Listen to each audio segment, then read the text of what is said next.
Olá, minha amiga, meu amigo, estamos iniciando nosso programa Entrevistas Inspiradoras. Hoje uma convidada muito especial mesmo, Ellen Martins. Ela é casada, mãe de 2 filhos, mestre em engenharia de produção e é professora universitária, além de ser consultora. Tudo bem, Ellen? Tudo bom. Muito grato por sua entrevista. Eu que agradeço. Legal, bacana. Ellen, vamos falar um pouquinho. Aqui a gente conta a história desde o começo mesmo, sabe? A gente quer saber tudo da sua vida como elemento inspirador realmente, né? Conta um pouquinho da sua infância e se você já teve desde o início essa vontade de querer fazer algo para o seu próximo. Sim, eu lembro que desde criança eu sempre gostei de juntar meus brinquedos, entregar para as crianças que não tinham. Na adolescência eu promovi algumas ações de ir em olaria, levar presente em Dia das Crianças, Natal para as crianças que lá residiam, orfanatos, eu sempre tive vontade de visitar. Então eu sempre me senti muito bem fazendo essas atividades e que levasse um pouco para as pessoas que tinham menos. Bacana. Mas alguém te inspirou ou era seu mesmo isso? Não, acho que era meu É, mesmo, assim. não tinha ninguém da tua família que costumava fazer isso? A minha mãe, ela sempre ajudava na igreja, Uhum. né?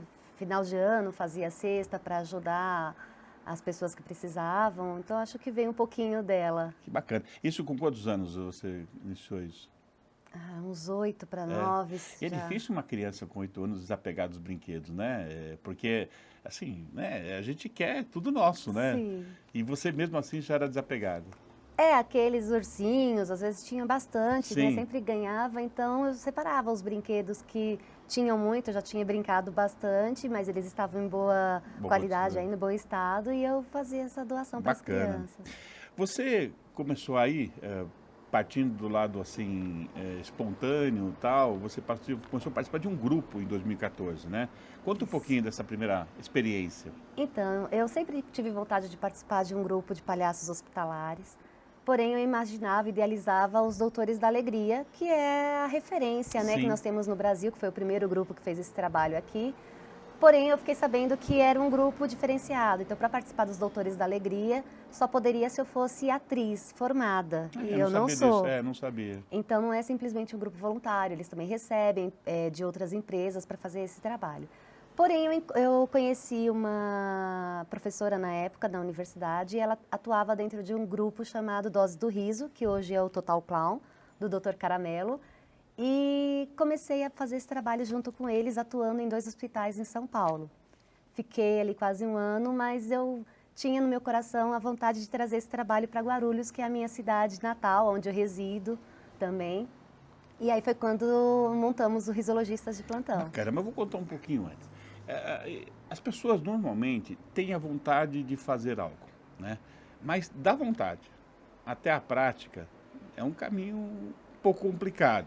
Às vezes a pessoa, puxa, eu gostaria de participar disso, mas não sai da cadeira, ou não vai atrás de saber como funciona isso. Geralmente acontece dessa forma. Sim. Como não acontecer isso? Ou seja, como ir para a prática? Então, eu sempre tive, eu falo que eu sou um pouco fora da casinha, né? Então, eu sou professora universitária, sou formada na área de tecnologia, mas também tinha um desejo de atuar como consultora em aleitamento materno. Então, Consultora eleitoral, o que é isso? sim, eu atendo gestantes e puérperas, né, mães que acabaram de ganhar neném e estão com dificuldade para amamentar o seu filho, com fissura mamária, engurgitamento, e aí eu faço esse atendimento Interessante, residencial. interessante. E sou doula também. Então, assim, eu sempre corri atrás daquilo que eu Que bacana. vislumbro, que eu tenho como sonho. E o projeto foi assim. Então, não adianta você só ter o sonho, mas não dar o primeiro passo. Eu acho que a partir do momento que você dá o primeiro passo, Deus, o universo, acaba tudo conspirando A para favor, né? que a coisa flua, né? E foi assim que aconteceu. Eu comecei a comentar com algumas pessoas aqui da região que eu tinha vontade de montar esse grupo, trazer esse trabalho para Guarulhos. E aí foram aparecendo, eu falo que foram aparecendo os primeiros doidos ali com o mesmo sonho que eu, de atuar em hospital, levar um pouquinho do dom mais precioso que nós temos, que é o tempo, e fazer essa doação para as pessoas que estão ali numa necessidade no hospital. Bacana. Isso ocorreu cerca de um ano depois que você começou no outro projeto. Sim, Conta como foi isso, essa criação então. a princípio começamos em 3, né?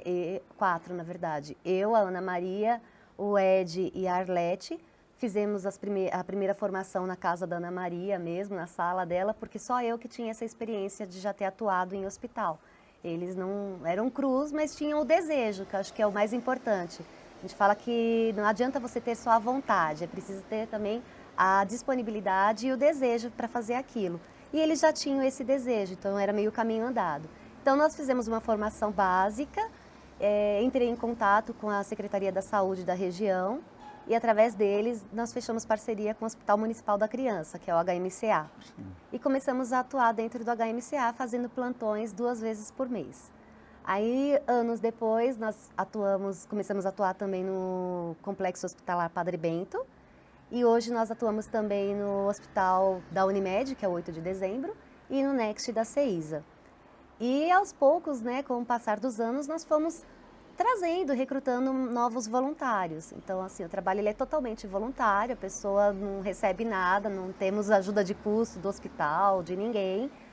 Cada um, até o transporte para chegar até o hospital é do seu bolso. Mas o nosso pagamento acaba sendo o sorriso, as lágrimas daquele paciente que recebe nossa visita. Isso que eu ia perguntar, o paciente é só criança ou também adulto? Não, nós atendemos hospitais com crianças, né, que o HMCA, por exemplo, são só crianças. Sim. Mas temos também hospitais de adulto. E é até interessante essa pergunta, porque muitos acham que o trabalho do palhaço hospitalar, do clown hospitalar, é apenas com criança. É verdade, a ideia normalmente é essa, né?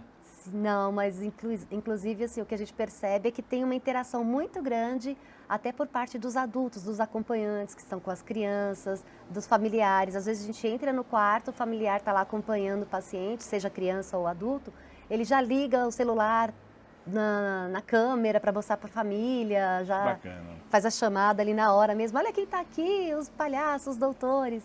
Então é muito interessante essa interação. Na verdade, é muito triste quando alguém, com nós adultos, deixamos morrer a criança que existe entre nós, né? Sim. Porque quando a gente alimenta essa criança, né, que aí tem tudo a ver com o palhaço, é tão bom, né? O nosso professor teatral, Carlos, ele sempre diz isso, né? Que para a gente construir o nosso clown, a gente precisa lembrar e voltar um pouquinho na época da infância. Que a criança, tem o lúdico mais desabrochado, né? Ela Sim. consegue olhar um objeto e dar outras utilidades para aquele objeto que no dia a dia tem uma finalidade específica. E é isso que nós tentamos enquanto palhaços, né? Criar algo ali lúdico, uma magia, para tirar o paciente um pouquinho daquela situação de sofrimento. Tem uma frase que a gente gosta muito que o riso ele não tira o sofrimento, mas alivia a dor. E realmente a nossa intenção é chegar no hospital e tirar o paciente daquele sofrimento em que ele se encontra, e não só o paciente, mas toda a família, a equipe médica, por alguns instantes, através da arte do riso. E, inclusive, tem estudos, né, acadêmicos que falam sobre essa terapia do riso. Que bacana. É muito importante. Que bacana. O principal diferencial, então, desses grupos é que vocês não precisam ter essa qualificação de ator ou de atriz, é isso? Isso, nós não temos, né, o registro de ator ou atriz, porém, isso não quer dizer que não temos uma qualificação. Sim. Pelo menos nós, do Risologistas de Plantão, nós temos uma preocupação com uma constante formação. Que bacana. Então, nós temos o processo seletivo dos novos clowns, que aí já entra um pouco da formação. Klaus? Tem um pouco de diferença entre palhaço e clown hospitalar, né? Palhaço é aquele com a maquiagem mais carregada, tipo palhaço de picadeiro, de circo. Sim. O clown hospitalar, normalmente a maquiagem dele é mais leve. Entendi. Até para não assustar. De onde vem essa palavra? Tem origem? Dos Estados Unidos. Tudo começou lá com o Pat Adams, né? Na verdade. Aquele filme é um barato. Isso, e conta toda a realidade. Então é dali que surgiu essa atuação dos palhaços em hospitais, que aí acabam se chamando de clown hospitalar. Bacana. Conta um pouquinho, assim, essa formação é constante ou ela é preparatória? Como é que funciona isso do voluntário? Então, nós temos 2 diferenças, né? Primeiro seria o processo seletivo dos voluntários. Então, quando alguém quer se inscrever para fazer o trabalho no nosso grupo, anualmente nós temos esse processo seletivo. E diferentemente de como foi lá no início, né? Como eu disse, que foi na casa da Ana, na salinha da casa dela, hoje não. Hoje é um processo mais estruturado, um pouquinho mais árduo, até porque nós tivemos alguns problemas. Porque muitas vezes a pessoa vê a nossa foto, os nossos vídeos nas redes sociais, é tudo lindo e maravilhoso. E acha que o trabalho é somente esse, ir lá no hospital, tirar as fotos e está tudo perfeito. Mas não, tem toda uma responsabilidade, um comprometimento. Temos reuniões mensais, no qual nós trabalhamos algumas esquetes, que são cenas prontas, né? A arte do improviso. Então, hoje a nossa formação ela é um pouquinho mais complexa para ficarem apenas aquelas pessoas que realmente têm esse desejo de trabalhar ali fazendo um trabalho com o coração. Então, são 4 dias de formação. Contamos com com o professor teatral, contamos com a ajuda também voluntária de uma psicóloga, que já faz uma pré-avaliação dos candidatos. Temos enfermeiras que vão ensinar algumas técnicas de higienização das mãos, enfim. E aí, depois que a pessoa ingressa no grupo, nós temos reuniões mensais. Então, uma vez por mês nós temos a nossa reunião. E também temos a oficina teatral, que aí são 2 dias, do período de 5 horas mais ou menos, com o nosso professor de teatro, no qual ele trabalha e desenvolve algumas habilidades que nós precisamos para atuar no hospital. Bacana. Na verdade, é como você disse, né? Para quem não está envolvido, dá a impressão que é coisa simples, né? Simples. Mas eu vejo uma responsabilidade enorme, porque o improviso e o que pode ocorrer, as intercorrências, são muitas, né? As pessoas como reagem, né? O hospital sempre tem aquelas coisas que acontecem de uma hora para outra, começa a passar mal, sei lá. E deve ser realmente uma responsabilidade muito grande de vocês, né? Sim, primeiro porque os pacientes ou a própria equipe médica, eles ficam aguardando, sabe? Hoje nós temos, assim, cobrança até mesmo por parte dos enfermeiros. Poxa, quando que vocês vão voltar? E quando a gente chega no hospital, a gente sente que parece que o clima ali entre eles fica tudo muito mais leve. Vem tirar foto, vem brincar, entra nas músicas. E o paciente também, ele sente isso. Então, já aconteceu da gente fazer um plantão e 15 dias depois voltar para o novo plantão e o paciente estar ali ainda no hospital. E muitas vezes nós somos a única visita que ele tem, sabe? Então, é muito emocionante. Bacana. E tem também a questão das intercorrências, como você disse, de às vezes estar preparado para entrar em uma ala e a equipe médica fala, não entra aqui porque acabou de ter um óbito, a família tá meio em choque, então a gente tem que saber lidar com essas situações também. Bacana. Me diz uma coisa, eu me encaixo muitas vezes, já tive diferencial, de fazer assim, não vou fazer e faço. Mas às vezes eu falo assim, poxa, gostaria de fazer e fico lá. Me estimula. Como é que eu faço para fazer parte? Como é que eu faço para fazer um teste e tudo? Conta como é que funciona isso. Dentro do hospital, a gente não pode levar, né, alguém que não seja da equipe. Sim. Mas vamos supor, nós fazemos ações também esporádicas em orfanatos, asilos, fazemos festas de final de ano da Prefeitura de Guarulhos. Nesses eventos até daria para abrir uma exceção e as pessoas virem para participar, para sentir como que é essa interação. Mas é difícil tentar explicar aquela emoção que nós sentimos Sim. quando nós entramos no hospital. É algo assim mágico. Eu falo que a partir do momento que você coloca o nariz, parece que... Aquele nariz disparado, ele modifica mesmo, Ele né? modifica. É impressionante. Temos casos de um Clau que ele sempre passou mal, até para entrar na farmácia, ele passava mal e hoje entra no hospital tranquilo a partir do momento que ele está com o nariz. Então é mágico, tem toda uma magia, assim.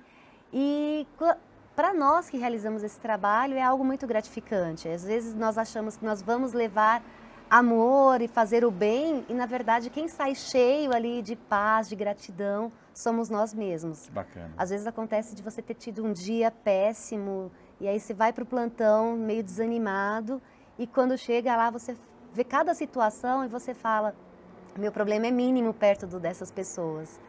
E aí você para até para analisar a sua vida e reclamar menos também daquilo que você está vivendo. Sem dúvida. Site, um telefone que você pudesse deixar para o pessoal entrar em contato? Sim, nós temos o site, na verdade, as redes sociais, né? Nós temos o Facebook, Risologistas de Plantão, e temos também o Instagram, Risologistas de Plantão SP. Então as pessoas conseguem... Risologistas de Plantão SP. No Instagram e no Facebook, Risologistas de Plantão. Bacana. E eu queria aproveitar também para falar sobre nossa campanha. Nós trabalhamos, né, de forma voluntária, como eu falei, não temos ajuda de custo nenhuma. E nós temos algumas ações. Então, todas as vezes que nós vamos no Hospital das Crianças, nós levamos revistinhas de colorir com giz de cera para entregar para essas crianças, e elas adoram. E nós sempre pedimos doações dessas revistinhas. Então, se você está nos assistindo e tiver interesse em nos ajudar, nos procure pelas redes sociais para fazer a sua doação de revistinhas com giz de cera. Nós buscamos onde você estiver. E temos também um projeto que nós estamos trabalhando que chama-se Lacres de Plantão, Risos de Montão, que nós estamos arrecadando aqueles lacres de latinha de bebida, refrigerante, chá, enfim, para depois reverter isso em dinheiro e trocar por cadeiras de rodas para encaminhar as instituições que precisam. Bacana, vou começar a guardar. Por favor, se puder ajudar e divulgar, agradecemos. E financeiramente, é possível ajudar financeiramente também? Então, sim, não é o nosso foco, porque eu acho que mexer com dinheiro é algo meio complicado. Mas já aconteceu, às vezes, pessoas falam, olha, eu não tenho tempo de sair para comprar revistinha, mas eu quero doar em dinheiro. Aí a pessoa faz a doação e eu compro as revistinhas e mando a nota fiscal, tudo para mostrar como foi feito. Então, é possível sim, quem quer doar Aí entra com em contato nessas redes sociais, né? Sim. Teve, assim, histórias que aconteceram, que te marcaram, acho que dá para contar Tem um muitas, monte, né? tem muitas. Escolhe uma. Eu gosto muito da história, né? A minha personagem é a Doutora Arco-Íris. Eu ia perguntar isso, arco-íris. Doutora Arco-Íris. E uma vez nós estávamos no Hospital das Crianças, entramos num quarto e a menina ela já estava de alta hospitalar. Só que ela só poderia ir embora a partir do momento que ela se alimentasse. Ela não estava conseguindo se alimentar, a mãe estava desesperada. E naquela hora a Doutora Arco-Íris teve um insight, pegou um nariz de plástico de palhaço e deu para ela, falando, olha, esse nariz é mágico. A hora que você colocar ele, você vai ver que você vai conseguir comer. E aí nós fomos embora. E foi muito gratificante porque à noite nós recebemos pelas nossas redes o vídeo da menina com o nariz se alimentando e falando, olha doutora, eu estou conseguindo comer. Então assim, você vê que foi uma ação mínima, mas que naquele momento ajudou. Outros casos também, nós já entramos em quarto em que os pacientes parecem que estão totalmente sedados e alheio àquilo que acontece em volta. E quando a gente começa a cantar, o paciente que estava ali, né, num estado de sono profundo, ele começa a mexer as mãos, assim, acompanhando o ritmo da música. Então, são muitas histórias que você vê a importância do seu trabalho ali dentro. É algo mínimo, mas que para aquelas pessoas que estão ali faz uma diferença muito grande. É o pouco que transforma, né? Por mais que você imagine que seja pouco, para eles é bastante, né? Sim, já aconteceu inclusive em um outro grupo, né? Uma vez um doutor na UTI, ele acho que estava meio mal-humorado naquele dia, questionou, nossa, mas vocês não têm família, né? Poderiam andar em casa com a família, estão aqui no hospital, esse horário. E realmente, para muitas pessoas, parece algo meio que de doido você deixar a sua família em casa para ir doar aquilo que você tem de mais importante, que é o seu tempo, para pessoas que você nem conhece. Mas quando a gente recebe o relato desses familiares que estão lá com uma criança ou com seu idoso doente e fala, nossa, a partir do momento que vocês chegaram aqui, ele ficou mais animado, ficou brincando. Tivemos também um feedback de um acompanhante que ele falou que depois teve o plantão de manhã e à noite o paciente teve alta. Ele falou, eu tenho certeza que foi a visita de vocês que trouxe esse estado de melhora para ele. E nós tivemos, ano passado, uma universitária que fez um trabalho conosco, que foi muito gratificante. Ela nos acompanhou em alguns plantões e o TCC dela falava exatamente sobre isso, sobre a atuação do palhaço hospitalar na recuperação e na melhora daqueles pacientes. Que bacana. Então, não entra com medicamento, né, alopático, enfim, mas entra com algo ali que está trabalhando, serotonina, endorfina, e isso ajuda no estado de melhora do paciente. Falar em loucura, né? Que bom essas loucuras, né? Isso faz um bem tão grande, né? Porque essa ideia de que... O que é loucura, né? Acho que todos nós temos um pouco de louco, né? A diferença é que alguns assumem e correm atrás das loucuras. De forma bem resumida, qual o grande aprendizado? Eu acho que o amor ao próximo, você valorizar mais a sua vida, reclamar menos. Você vê tantas pessoas lutando ali pela vida com uma nutrição até via soro, tentando viver e às vezes aqui fora tantas pessoas tirando a vida do outro ou apenas reclamando no seu dia a dia por coisas tão pequenas. Então, acho que é a valorização da sua família, a valorização da saúde que você tem por poder fazer isso. Eu acho que é essa sensação de gratidão, é o maior Bacana, aprendizado. bacana. Você é casada? Sou. E 2 filhos? 2 O que filhos. eles acham das suas loucuras? Então, a Juliana e o João, eles acabam meio que entrando também na loucura, né? Hoje, eles não podem entrar no hospital porque são menores de idade, mas eles já nos acompanharam em uma ação no asilo e gostaram muito, entregaram os presentes para aqueles idosos. Então, meu coração, enquanto mãe, fica muito feliz em ver que eu estou plantando ali a sementinha de ser voluntário, de fazer o bem a uma outra pessoa. E eles gostam bastante. A Juliana, assim, eles brincam que a doutora Arco-Íris acaba pegando alguns brinquedos deles para compor a bolsa que ela leva para o hospital, né? Então, vira e mexe, eu pego algumas coisinhas, alguns brinquedos, mas eles gostam bastante. Acho que eles... E o maridão? Ele, no começo, ele não participava do grupo. Quando eu montei o grupo, ele não tinha esse desejo. E já tem 2 anos que ele faz parte da equipe também, como o Dr. Saraiva. Então, acho que acabou contaminando de uma certa forma. Que bom. Mas, inicialmente, não tinha esse desejo ali no coração. Mas eu acho que isso é normal, né? As pessoas têm uma certa predisposição a falar, mas isso, né, tal, né? Colocam... Mas eu acho que contamina realmente a alegria, né? A energia boa. O amor é contagiante, muito né? bacana. Você começa... Legal. Me fala, assim, a cura é um negócio muito... né? Como definir a cura? Como definir a cura? A cura de uma doença específica? Não sei, a cura. Olha, boa pergunta. Muitas vezes sem conhecimento médico algum, apenas com o que eu acredito ali dentro. Você é uma médica, né? Bacteriologista, Então. sim, a doutora Arco-Íris né? Aí ela é especializada em riso frouxo, chulé, frieira, unha encravada. Mas, enquanto Ellen, eu acho que a cura, ela vem muito do seu interior. Acho que daquilo que a sua mente produz, sabe? Eu acredito muito no poder dos seus pensamentos, das suas ações, do que o seu coração tem ali. Então, eu acho que a cura, ela vem de dentro para fora, muito mais do que do exterior para aquilo que você tem ali dentro. Bacana. Então, acho que essa é a importância da gente manter o pensamento sempre saudável, a mente ocupada, porque muitas pessoas acabam também tendo problemas e até isso nós vemos no grupo. Muitas pessoas entram no grupo falando que ela procurou esse trabalho voluntário porque ela sofre com depressão e esse trabalho voluntário, de certa forma, ajuda. Então, é ocupar a mente mesmo, se sentir útil para o outro, fazer a sua vida valer a pena. Bacana. Dá tempo de ter hora de lazer? Sim. O que você gosta de fazer? Eu gosto de viajar, eu gosto de ler, eu gosto de correr, eu gosto de andar de bicicleta, brincar com os filhos. Bacana. Então, sempre sobra tempo. Muito bom. Ellen, nós estamos chegando ao final da entrevista e eu sempre deixo um espaço para que a pessoa deixe uma mensagem, né? Mas eu não quero que a Ellen deixe a mensagem. Não? Não. Eu quero que a doutora Arco-Íris deixe a mensagem. Nossa, aí é difícil sem o nariz. O nariz é mágico, precisa Eu sei. dele.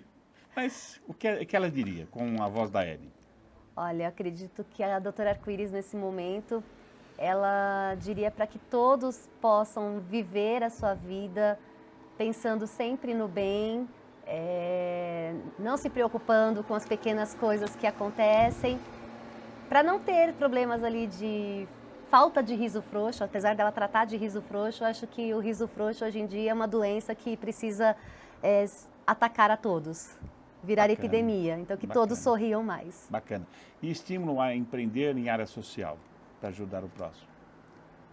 É muito importante essa questão de ajudar ao próximo, né? Nós vemos tantas pessoas que às vezes têm condições financeiras, mas não exercem nenhum trabalho. Porém, vemos o contrário também. Já aconteceu de algumas pessoas que têm uma vida, né, uma condição financeira muito boa, vêm até o grupo e falam, olha, eu gostaria de ajudar, mas eu não tenho tempo, disponibilidade de tempo para ir até o hospital. Como que eu posso ajudar de forma financeira? E aí doa brinquedos para a gente levar para o Hospital das Crianças no Natal, enfim.